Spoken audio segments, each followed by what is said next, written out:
Today's gospel reading deals with the topic of greatness, what it means to be truly great.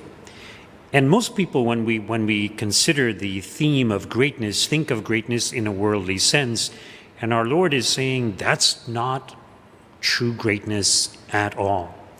Notice the mother of the sons of Zebedee. She comes to our Lord and asks a favor, grant that my sons may sit one on your right hand and one on your left in your kingdom.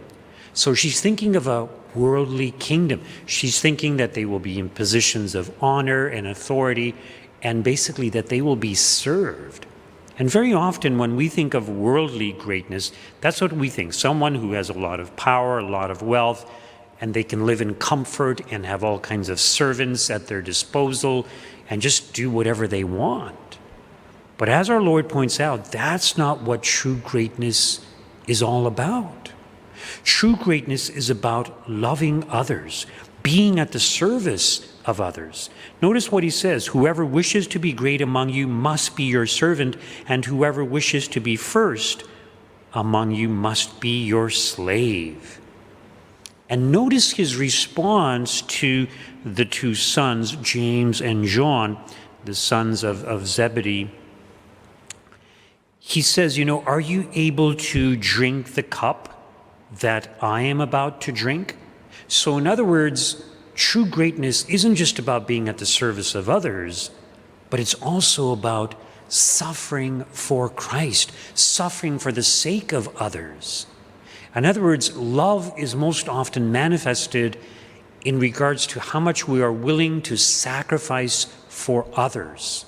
So the apostles, they sacrificed their lives. We see many of the saints doing the same thing. So this is what true greatness is. Now notice in today's first reading, the prophet Jeremiah. And the enemies of the prophet said, "Come, let us make plots against Jeremiah. For instruction shall not perish from the priest, nor counsel from the wise, nor the word from the prophet. Come, let us bring charges against him.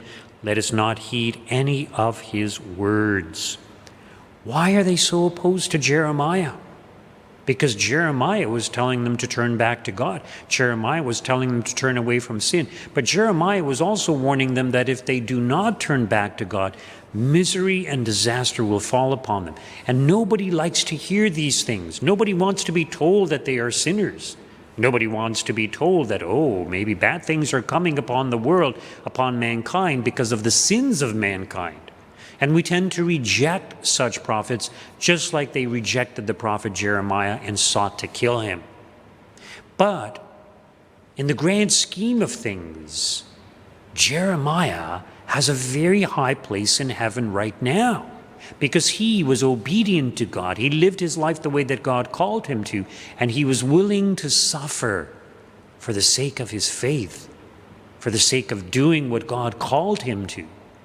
And this is the most important thing. So often we just focus on this life. This life is passing. It's maybe 100 years if we're lucky. We need to think of heaven. We need to think of our place in heaven. Do we want a high place in heaven, as did the sons of Zebedee? Do we want this for our loved ones? Do you, parents, want this for your children? Then you need to educate them in the ways of the faith. Make them realize that the most important thing in life is our faith. And even if we are going to be persecuted for our faith, even if we are called to be martyred for our faith, we should be willing to lay down our lives for our faith, because then we will have eternal happiness to a very high degree. We will have a greater degree of glory than we would have otherwise.